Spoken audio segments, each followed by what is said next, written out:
Welcome to Flourishment, the podcast on living life as you are meant to, so you can flourish.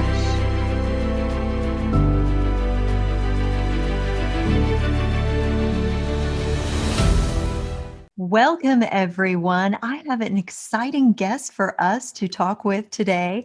I have Andrew Huff, who is a novelist, screenwriter, director, and producer of thrilling stories steeped in eternal truths. He lives in North Texas with his wife and creative partner, Jay, and their two boys and often ridiculous but lovable rescue dogs. Welcome, Andrew, to Flourishment.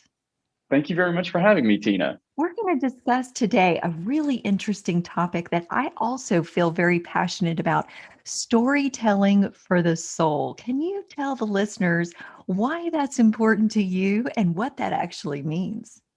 Yeah, absolutely. So, one of the reasons that I even got into writing novels is this sort of draw and this desire and this passion for stories that I had even as a young child. And I love stories in so many different forms. I love novels and I love movies and I love TV shows and even just stories told by other people verbally. And it's very easy for a good story to suck me in, and I love it. And I think a lot of people are like that. And I honestly, even as I have gone through my history of also being a part of ministry and being a part of having a theological educational background, I started to just realize how almost even tied to what it means to live as humans in a created world and be connected to an eternal God, how important storytelling is to those things and how tied to the human experience story is. And so for me, as I started to believe that and started to understand that and started to realize the power of story, it's really what drew me into wanting to tell stories that aren't just fun and exciting, maybe suspenseful, which is more of what I've been doing. And, a story that you are excited to read or excited after reading. Stories that are also soaked in eternal truths. Stories that don't take for granted the truth of God's word, the truth of the creation, of God's creation. And so kind of letting those things influence the story in a way that allows stories to not just exist and not just be fun and not just be exciting, but also be inspirational and also, and more than anything, make people ask questions, about what they might believe or how they might be connected to God and to what he's done. And so that's kind of how I look at it. Is there's a way to do storytelling where you're just telling stories and you're trying to, get people to hear your stories. And there's another way when, yes, you're doing that, but the stories also themselves are pointing to a greater truth outside of themselves. And so that's kind of why I'm passionate about it, is really just how much I believe and understand story to be a part of our relationship with God and what he's done, and how stories can be really powerful ways to inspire people. I couldn't agree more. In fact, one of my taglines has always been the healing power of story, because I truly believe that as a therapist and as a writer, that stories are the methods that God has used throughout history and through Jesus' parables to reach us at a deeper level. I think he knows he's made us to absorb things through story. What would you say about the power of story to deeply heal, to deeply connect with people? Yeah. Well, so to answer that, let me talk briefly about the fact that I believe story can also do the opposite, right? Story can harm. Story can confuse. Story can sink people even deeper into despair. And I think that that's something that happens on a daily basis that we almost don't even think about. And this, again, is so much a part of my journey and why I wanted to even pursue this as a career and as a thing that I do, is that I look around and I see the stories that are shared that are written by people who don't identify with God, who don't identify with Christianity. And those stories are full of lies, really, because they try to present a world or a way the world works that's just not true. And I think what happens is people see that and then maybe believe those lies and then continue to pursue after brokenness, continue to pursue after despair, continue to sort of carve their own path based on the stories that they see. And this is especially true. This is something that, so in my history, just to give you a real quick sort of summary, before I started doing more storytelling and media production as my career, I was in local church ministry. And I worked with middle school students specifically for about 5 years. And one of the things right before I got into it, a really good friend of mine was also doing middle school ministry. And we had a conversation about just what does that look like, And one of the things that he told me that really stuck with me is that kids, this generation of kids, is so consumed in media that they kind of believe that that's how the world works, that they accept what they see in media, which is really just story, right? Told in a different format, as the way the world works. And it's so hard to work against that because so much of it is just lies. And that kind of stuck with me and rung true as something that I needed to carry into ministry, but also stuck with me even as I started to think about story and the power of it, and how it can have that power to destroy in ways that are so true right now in our culture, but maybe we're not even conscious of. Well, so you take that and you turn the opposite direction and go, that's the power of story to also heal, of story to be able to, as you tell it, whether it's through any type of format, in my case, novels, but also in other things that I'm doing with other types of media, as I talk about storytelling and the power of it and wanting to use it for good. I'm not talking about like sort of washing it clean from the struggles that are a part of life, from the hurt that is a part of life, but more so taking those things and saying, hey, this isn't how the world is supposed to be. There's something broken about it, and there's a greater truth out there. And that is where story can heal, is taking those moments of brokenness and saying, hey, it's not supposed to be like that. That person is not supposed to act that way because there's a greater truth. And I think that's what story allows us to do, is it allows us to hold up a mirror to real life and say, hey, this is real life. But at the same time, try to then come around and not sort of throw your hands up, and say, well, I guess that's how it is. Or if you follow after your own path, you'll fix it, because that's also not helpful. But to be able to point to greater truths of scripture, greater truths of what God has said, to be able to go, hey, in that moment, in that brokenness, in that despair, there actually is hope. There actually is something outside of that is true and that offers freedom from the brokenness. I don't know, that's a roundabout way of answering your question, but it really is to say we can see how story can hurt greatly. And so to me, that is a great example of how it can also heal, because all it takes is, again, that eternal truth that is built into it, that is informing that story, to not dismiss the hurt, to not dismiss despair, to not dismiss any of the things that are true about our world, but to say, hey, there's something greater than that.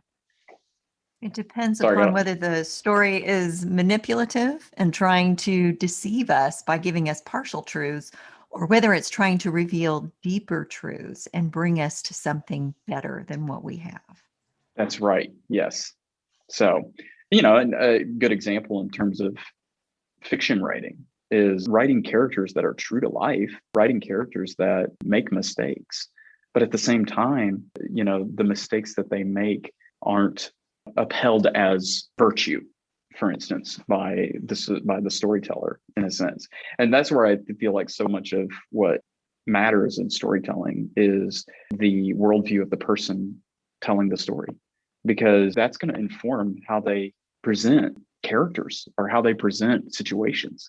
Are they going to see things like selfishness and things like vanity as values, as good things? Or are they going to say, hey, these are traps we fall into, but they're traps, And so that's where I think it's so important to not only encourage more people with scripturally based worldviews to engage in the art of storytelling, but also people who are consuming stories to see that and to understand that and be able to not necessarily shield themselves from people that don't have Christian worldviews, but that they at least understand that they're able to hear that and go, oh, okay, that person is telling this story in this format, and they are upholding this thing that my worldview is telling me is not good as something I should strive for. And so I'm able to stop and go, okay, that's a lie, what they're saying in that story. That's actually, I think, a hard thing to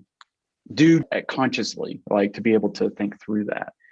I was going to ask if you knew some specific ways that listeners, as consumers, we're all consumers of stories, and we're therefore all influenced by the stories that we pay most attention to. We can decide how we are influenced by the stories we consume and which stories we should be paying more attention to and which ones we should be avoiding and not spending as much time in. How do we discern between the stories that are informing us of other people's perspectives Mm. that are benign and those which we should probably be more defensive against in our minds and in our hearts? Yeah, that's a great question.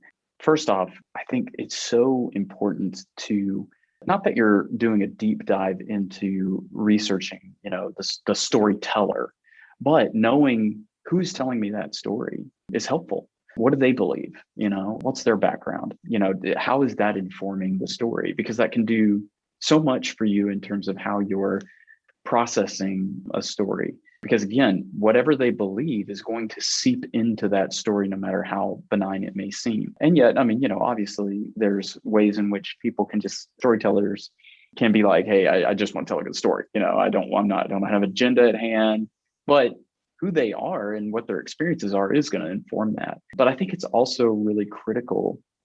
And this is obviously informed by my experience in local church ministry, but I so think it's critical that sort of understanding story, understanding the impact of story, being able to rightly judge, hey, what are the stories that I can consume? What are the stories that or even the media, because that's a big thing for me.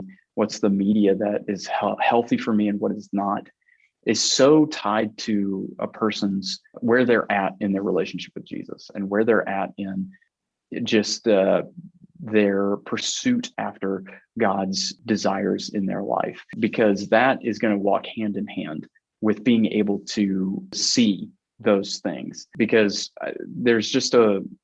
it's just hard for someone who maybe is new to Christianity or someone who is young in their Christian faith to really see some of the subtle ways in which the lies of the world kind of seep into media, and it becomes harder. The easy way is to say, hey, avoid this kind of content or avoid this kind of content. It's got a lot of this in it. It's got a lot of that in it. I think there's some truth there, because there's just some movies and television shows and books that are so full of just the worst kind of activity or the worst kind of speech or the worst kind of humanistic choices and ideas, that those are kind of easy, right? To say, oh, let's avoid those. But then when it comes to other stuff, the stuff that isn't as obvious, the stuff that is a little more, hey, it's just a story, it's just a movie, it's just a book, there's not full of a lot of questionable content that's easy to identify.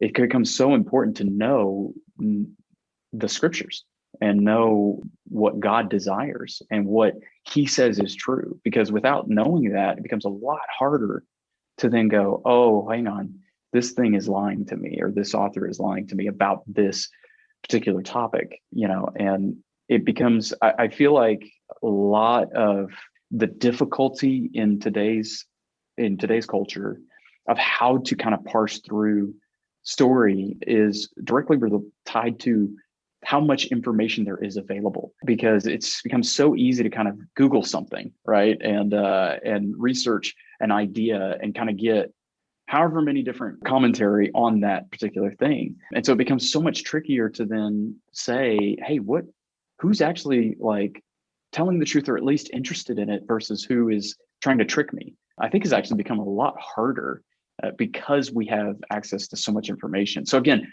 knowing who the source is, knowing who the person is behind what you're reading or what you're interested in or researching is so helpful, because then you can kind of go, okay, like I see where their experience is, I see where they're coming from, and now it helps me rightly consume it. And again, what I don't want anybody to hear me saying is that you should necessarily avoid, tons of stuff if you're reading, especially if you're reading or watching from someone who doesn't maybe believe the same thing as you do, which I think is actually healthy to understand how they view the world.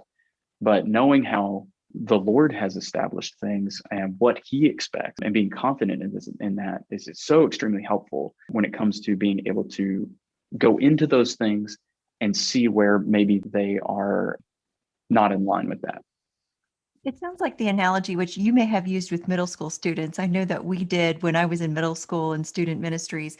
The how to spot a counterfeit dollar is by knowing the real dollar really, Mm, really well. And that is the best way to know a lie because every lie has a certain element of truth if it's an mm, effective lie. And even in the yes. Garden of Eden, the original lies had an element of truth that was then perverted and twisted to make it not true. When Satan Hmm. tempted Adam and Eve, he said, surely God didn't say you couldn't eat from any tree. And Yes. surely you won't die. I mean, he just stretched the truth. He put Mm, pieces of what God said in, and then he added to it and stretched it and twisted it and exaggerated it and made it into a lie.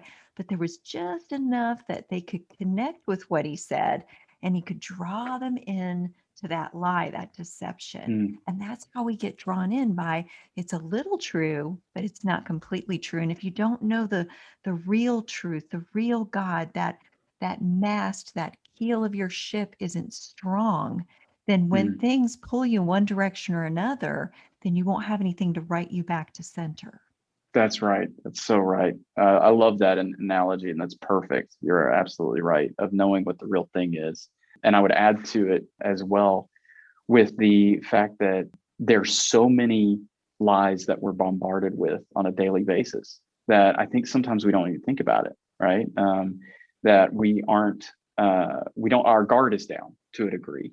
And then before you know it, we've come to accept something that maybe we didn't even process mentally, or a lie, that we didn't process mentally because we just were, not to cast any judgment upon anyone, because let me just say I am guilty of this, of laziness in media consumption.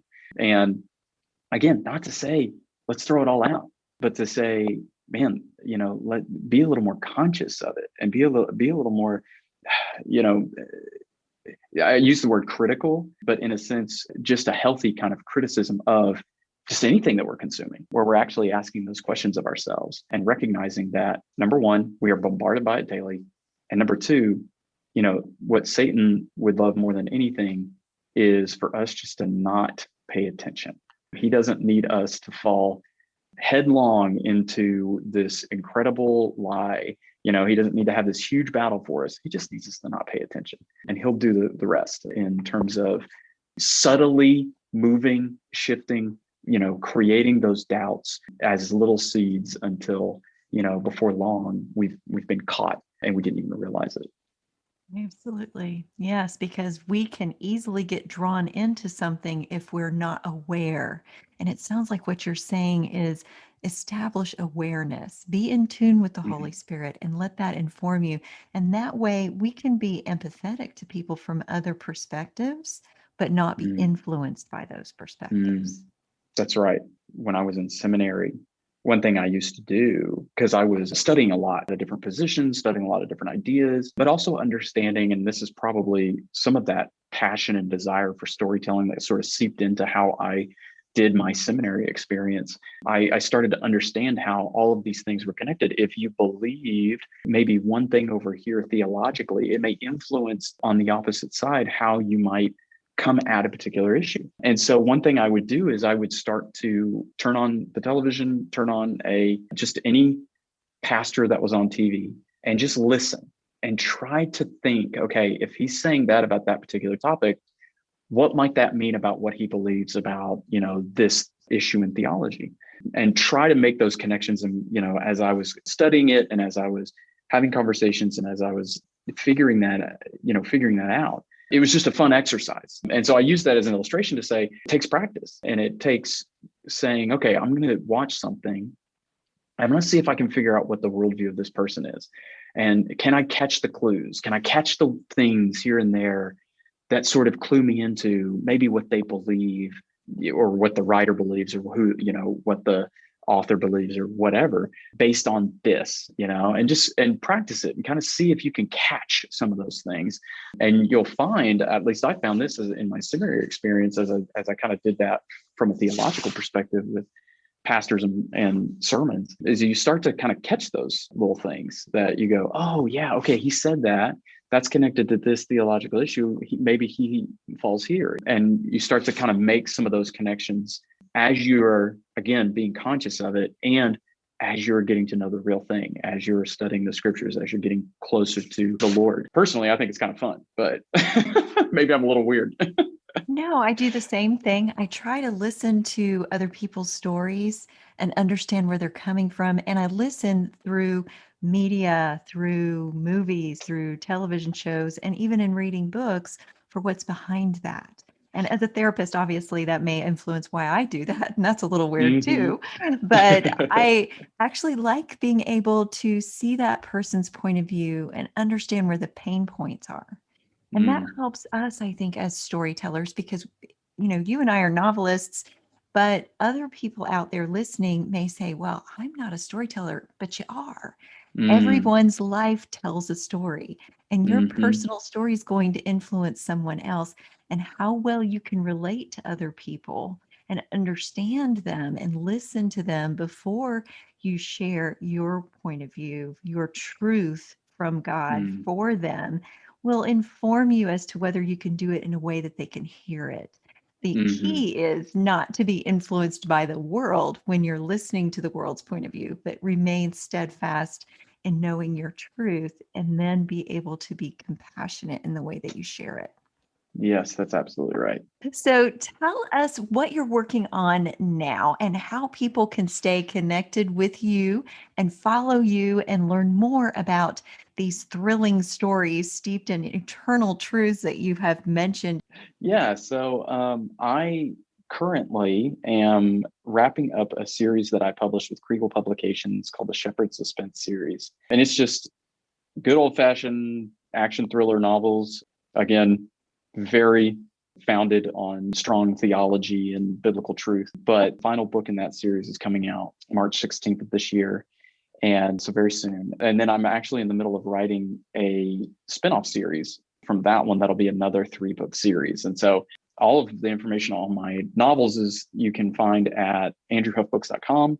And I'm all over social media platforms, on Twitter, on Instagram, on Facebook. It's facebook.com/huffwrites, where I post a ton of stuff. And I'm on YouTube, but you can pretty much just search Andrew Huff and you'll find me. And then the fun thing that I have kind of coming up, and I'll just tease a little bit of this, is I also work in video production and media entertainment. And I have it's actually a kids streaming series that I'm in the middle of production on first season episodes of, that's going to be debuting as well later this year. And so really excited about dabbling in that, because I probably am more of a screenwriter at heart, but that has served me well in writing novels because I'm a very visual person. And so, it took me a long time to figure out how to in word describe what I was seeing in my head. That has really helped me try to write very vivid novels. And so hopefully that comes across in the novels that I've written. But I'm excited to continue to pursue after both really what I see as stories in so many different formats, but do it in such a way that it helps people, with a big emphasis on families, enjoy stories together and see stories for the value that they are, and not necessarily, come at them with an agenda, but point them to biblical truth, and do it in a way that is healthy, that is helpful. And so that's my goal. And however I get to do that, through novels, through creating TV series, to working on other types of media content, that's what I'm hoping to do, and that's what I am excited to continue doing. So Well, I applaud you for providing clean entertainment that inspires the soul without being too on the nose or too sappy, because we're all looking for that kind of quality programming right now in written form and on the screen. So thank you for being part of that solution that everyone's looking for. Will those products be available on your website as well when they become available? Yeah, so I will obviously promote those on all my channels, but the series that I've created is going to be a part of a new platform that's going to launch later this year called Igniter TV. And so, I'll go ahead and plug ignitertv.com, which is a place where you can just sign up to receive information about when the platform will launch officially. So there's, not really any content on the website right now, other than you can actually watch the pilot of the series that I created. So you actually can see something of the series. And so I would encourage your listeners to just kind of keep their eyes and ears open for that coming, because I think it's going to be a really fun thing especially for kids and actually I'll say this, it's a middle grade focused series, which is a audience that rarely gets served quality, biblically sound content. And so I'm excited to be a part of doing something that maybe is a little lacking and might be really exciting for some families to discover. So. Well, thank you, Andrew, for providing that fascinating and exciting sneak peek into Igniter TV and your middle grade series that should be coming out later this year. I hope that all of you listening will stay tuned for what's coming next from Andrew Huff, and that's HUFF. So keep checking out what's going on with him. And I hope that you also come back for the next episode of Flourishment.